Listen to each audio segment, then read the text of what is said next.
నమస్కారం. నా పేరు డాక్టర్ చిరుమామిళ్ళ మురళీ మనోహర్.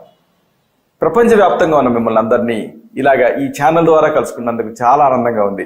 చక్కగా మీరు స్పందిస్తున్నారు, రెస్పాండ్ అవుతున్నారు, ఎస్ఎంఎస్లు చేస్తున్నారు, ఈమెయిల్స్ చేస్తారు, మీ అభిప్రాయాలను పోస్ట్ చేస్తారు, మీకేం కావాలనేది కూడా డౌట్స్ రూపంలో అడుగుతున్నారు.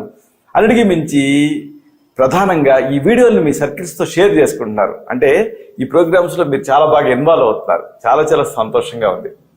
ఇక ఫుడ్ ఫార్మసీ అనే ఈ చక్కని కార్యక్రమాల పరంపరలో మనం ఇంట్లో వాడుకునే ఆహార పదార్థాల్లో దాగున్న ఔషధ రహస్యాలు తెలుసుకుంటున్నాం. ఈరోజు మనం తెలుసుకోబోయేది ఎంతో ముఖ్యమైనది, పెరుగు. పెరుగు అంటుందని చాలా మంది భయపడుతూ ఉంటారు. పెరుగు అదేదో అంటరాని విషయం అన్నట్టుగా చూస్తూ ఉంటారు. పెరుగు నింద్యం అనుకుంటూ ఉంటారు. కానీ ఈ ప్రపంచంలో ఔషధం కాని పదార్థం లేదు, అయోగ్యుడైన మనిషి లేడు అంటుంది ఆయుర్వేదం. పెరుగులో కూడా ఔషధ తత్వాలు ఉన్నాయి. వీటిని తెలుసుకోబోతున్నాం. మన రోజువారీ లైఫ్లో ఈ ఆహార పదార్థాలని సేవించడంలో భాగంగా పెరుగును మనం వాడుతూ ఉంటాం. అసలు కొంతమందికి ఆ పెరుగు తినకపోతే ఇక ఆ రోజు ఫుడ్ తిన్నట్టు అనిపించదు. అంత ఇంపార్టెంట్ వస్తువు అయిపోయింది పెరుగు అనేది మన ఆహారంలో. అయితే ఈ పెరుగుని తోడుపెట్టడంలోనే అసలైన టెక్నిక్ ఉంది. తోడు పెట్టాలనుకున్నప్పుడు ఎప్పుడు కూడా వేడివేడి పాలల్లో తోడేయకూడదు. ఆ పాలు విరిగిపోతాయి. పాలను కాస్త చల్లార్చి గోరువెచ్చని స్థితిలో కొద్దిగా పెరుగు కానీ లేకపోతే మజ్జిగ కానీ ఏవీ లేనప్పుడు ఎమర్జెన్సీలో కాస్త నిమ్మ చుక్కలు కానీ కలిపి కొన్ని గంటలు అలాగే ఉంచితే అప్పుడు మీకు కమ్మటి పెరుగు సిద్ధం అవుతుంది. ఇక్కడ మీకు ఒక విషయం చెప్పాలి.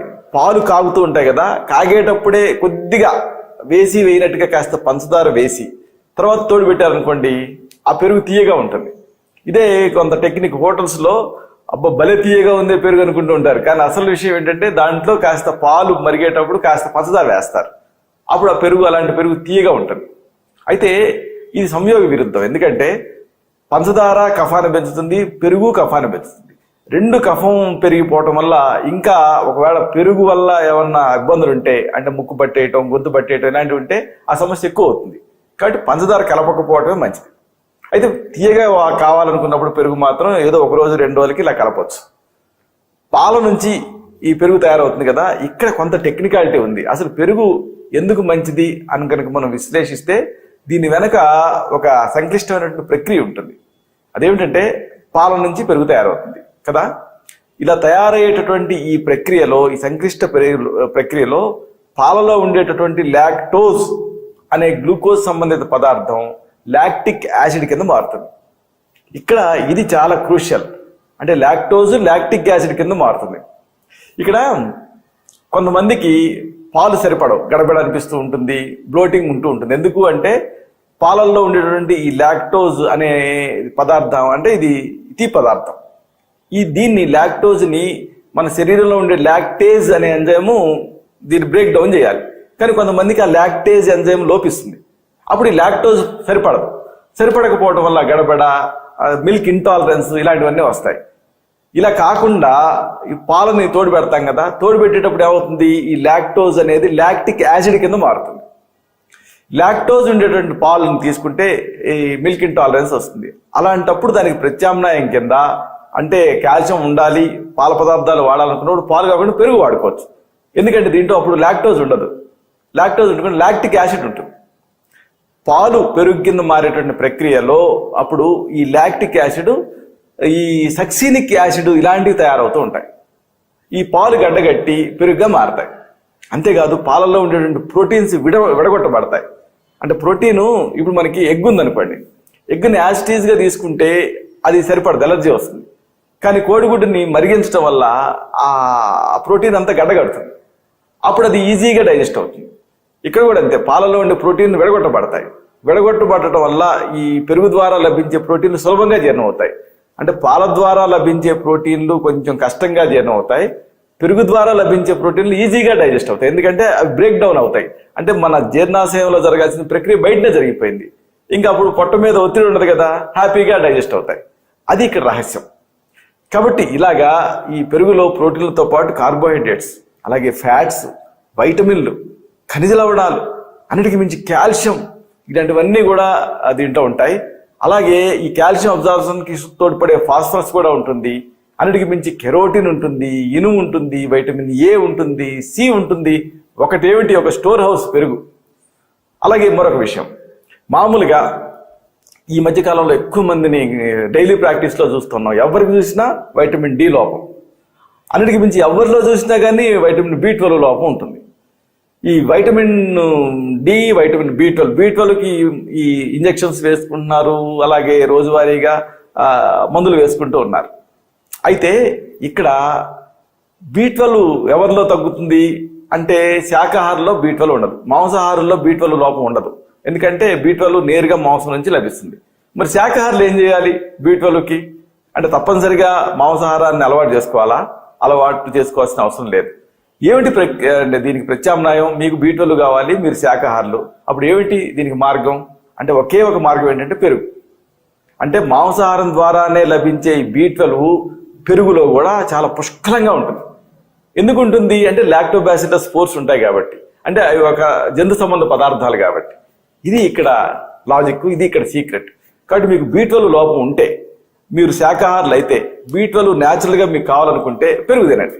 బి12 చాలా అబండెంట్గా మీకు లభిస్తుంది. పెరుగులో ఉండేటటువంటి ఈ lactic acid appendicitis, diarrhoea, dysentery ఇలాంటి వ్యాధికారక క్రిముల అభివృద్ధిని అవి పెరగిపోకుండా నియంత్రిస్తుంది ఈ పెరుగులో ఉండేటటువంటి ఈ ప్రత్యేక తత్వాలు. పెరుగులో మన ఆరోగ్యానికి మేలు చేసేటువంటి అనేక తత్వాలు ఉన్నాయి. ముఖ్యంగా ఎసిడోఫిలస్ అనే బ్యాక్టీరియా ఈ జీర్ణ వ్యవస్థను శక్తివంతం చేస్తుంది. అంటే ఫ్రెండ్లీ బ్యాక్టీరియా పెరుగులో ఉంటాయి. మనకి బ్యాక్టీరియా రెండు రకాలు, అంటే ఫ్రెండ్లీ బ్యాక్టీరియా ఉంటాయి, హాని చేసే బ్యాక్టీరియా ఉంటాయి. యాంటీబయాటిక్స్ వాడినప్పుడు ఈ ఫ్రెండ్లీ బ్యాక్టీరియా కూడా నశించి అనేక ఇబ్బందులు వస్తూ ఉంటాయి. పెరుగులో మనకి హెల్ప్ చేసేటటువంటి ఫ్రెండ్లీ బ్యాక్టీరియా ఉంటాయి, అంటే ఎసిడోఫిలస్ అనేటువంటి బ్యాక్టీరియా ఉంటుంది. ఇది ఆ ఇంటెస్టైన్స్ని శక్తివంతం చేస్తుంది. అలాగే మరొక విషయం, మహిళల్లో ఫ్రీక్వెంట్గా జననేంద్రియపు ఇన్ఫెక్షన్స్ వస్తూ ఉంటాయి. ఇప్పుడు వెస్ట్రన్ కంట్రీస్లో ఎక్కువగా ఈస్ట్ ఇన్ఫెక్షన్స్ వస్తూ ఉంటాయి ఆ మహిళలకి. ఎందుకు అంటే వాళ్ళు ఈ పెరుగుని న్యాచురల్గా వాడరు. ఏదో యోగట్లు అని అలాంటి వాళ్ళు కొంతమంది వాడతారు, కానీ మనం వాడినట్టుగా రోజువారీగా పెరుగు వాడరు. అందుకే మన దేశపు వాసుల కంటే కూడా వెస్టర్నర్స్కి ఎక్కువగా ఈస్ట్ ఇన్ఫెక్షన్స్ ఎక్కువ. ఈ మధ్య కాలంలో వెస్టర్నైజేషన్ వల్ల మన వాళ్ళలో కూడా ఈస్ట్ ఇన్ఫెక్షన్స్ ఎక్కువ అవుతున్నాయి. అలా ఎక్కువ అవ్వకుండా మనని కాపాడేటటువంటి ఒకే ఒక సహజ పదార్థం ఏంటంటే పెరుగు. పెరుగును రోజువారీగా వాడితే ఈ జననేంద్రియపు ఇన్ఫెక్షన్స్ రాకుండా ఉంటాయి మహిళల్లో. అలాగే మరొక విషయం, పిల్లల్లో ఫ్రీక్వెంట్గా నీళ్ళ విరేచనాలు అవుతూ ఉంటాయి. దీనికి కారణం ఏమిటి అంటే రోటా వైరస్. కాబట్టి ఈ రోటా వైరస్ మీద వ్యతిరేకంగా పోరాడే శక్తి పెరుగుతుంది. అలాగే మన దేహంలో హాని కలిగించేటువంటి అనేక రకాల సూక్ష్మజీవులు ఉంటాయి. ఇవి పెరగనివ్వకుండా పెరుగు కాపాడుతూ ఉంటుంది. అంటే ఒక ఎలుకల్ని పిల్లి సహజంగా ఎలా కాపాడుతుంటుందో అలాగే న్యాచురల్గా పెరుగు వీటికి వ్యతిరేకంగా పోరాడుతూ ఉంటుంది. కాబట్టి పెరుగుకి ఇన్ని రకాల ఔషధ తత్వాలు ఉన్నాయి. రోజువారీగా పెరుగును తీసుకుంటూ ఉంటే ప్రధానంగా కోలాన్ క్యాన్సర్స్ అంటే పెద్ద పేగుల క్యాన్సర్స్ రాకుండా ఈ పెరుగు సహాయపడుతుంది. ఈ క్యాన్సర్ కణాల పెరుగుదల కూడా ఈ పెరుగుతోటి అరికట్టవచ్చు అని ఈ మధ్య జరిగినటువంటి అధ్యయనాల్లో తేలింది. అలాగే ఇదంతా ఒక ఎత్తు అయితే, పెరుగు మీద తేట, దదిమొస్తు అంటుంది ఆయుర్వేదం దీన్ని. అంటే పెరుగే కాకుండా పెరుగు మీద తేట అంటే ఈ నీళ్లు ఉంటాయి కదా, వీటికి కూడా ఔషధ శక్తులు ఉన్నాయి. ఇది చాలా మందికి తెలియదు. ఆ నీళ్లు బారబోసేసి పెరుగు వేసుకుంటూ ఉంటారు. కానీ ఈ దదిమొస్తు అంటే పెరుగు మీద పేరుకున్నటువంటి ఆ నీళ్లు, వీటిలో కూడా అద్భుతమైన ఔషధ శక్తులు ఉంటాయి. పెరుగు మీద తేట, దీంట్లో జాగ్రత్తగా వినాలి, సిస్టైన్ అనే ఒక అమినో యాసిడ్ ఉంటుంది. ఇది శరీరంలో ప్రోస్టేట్ క్యాన్సర్ రానివ్వకుండా కాపాడుతుంది. ఎలా కాపాడుతుంది అంటే గ్లూటాథియోనిక్ యాసిడ్ అనేటటువంటి యాంటీ ఆక్సిడెంట్ ఉత్పత్తికి ఇది సహాయపడుతుంది ఈ పెరుగు మీద తేట. కాబట్టి ప్రోస్టేట్ క్యాన్సర్ని ప్రివెంట్ చేస్తుంది. అంటే ఇది ఒక యాంటీ ఆక్సిడెంట్ కింద పనిచేస్తుంది. ఇది ప్రమాదకరమైన వ్యాధులు రానివ్వకుండా, వాటి బారిన పడినివ్వకుండా మనకి కాపాడుతుంది. మనం రకరకాల వ్యాధులకు వాడేటువంటి చాలా శక్తివంతమైన మందులు ఉంటూ ఉంటాయి కదా, వీటిని వాడేటప్పుడు అంటే యాంటీబయాటిక్స్ కానీ ఇలాంటివి పెరుగుని మీరు తీసుకుంటూ ఉంటే ఆ ఔషధాల తాలూకు సైడ్ ఎఫెక్ట్స్ మీ మీద కనిపించకుండా ఉంటాయి. అంటే పేగులు దీంతో స్ట్రెంథన్ అవుతాయి.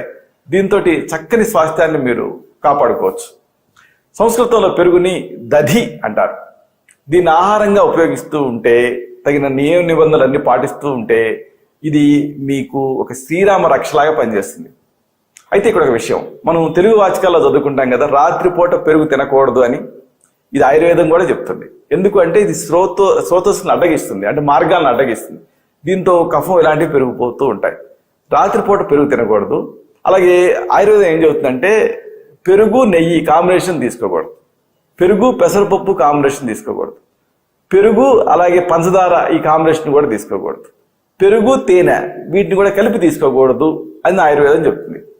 ఎందుకు ఇట్లా చెప్తుందంటే పెరుగులో కొన్ని హితకరమైనటువంటి అంశాలు ఉంటాయి.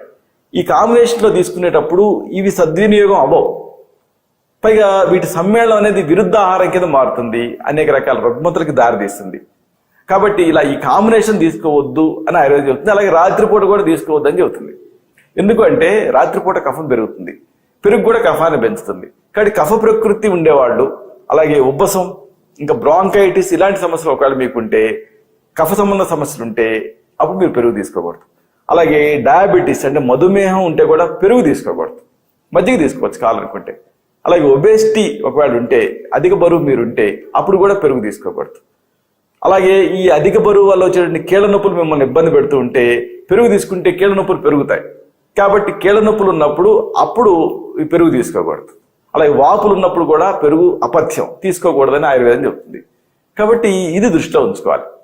అయితే ఒకవేళ మీకు ఓకసాత్యం అంటే పెరుగు తినడం అలవాటయ్యి పెరుగు తినకపోతే ఆ రోజు ఫుడ్ తిన్నట్టుగా మీకు వెలితిగా అనిపిస్తూ ఉంటే పెరుగు వాడాలి తప్పదు, కానీ మీది కఫ ప్రకృతి, ఇబ్బందులు ఉన్నాయి అనుకుంటే, అంటే కీళ్ళ నొప్పులు, కఫం ఇలాంటివి, అప్పుడు మరి పెరుగుని ఎలా తినాలి అంటే దీనికి ఒక పద్ధతి ఉంది.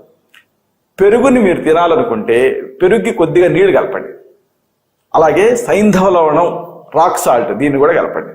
కాస్త శొంఠి పొడి కూడా కలపండి. అంటే పెరుగు, దీనికి కాస్త నీళ్లు కలిపి, కొద్దిగా సైంధవ లవణం కూడా కలిపి, అలాగే శొంఠి పొడి కూడా కలిపి అప్పుడు ఆ పెరుగు తినండి.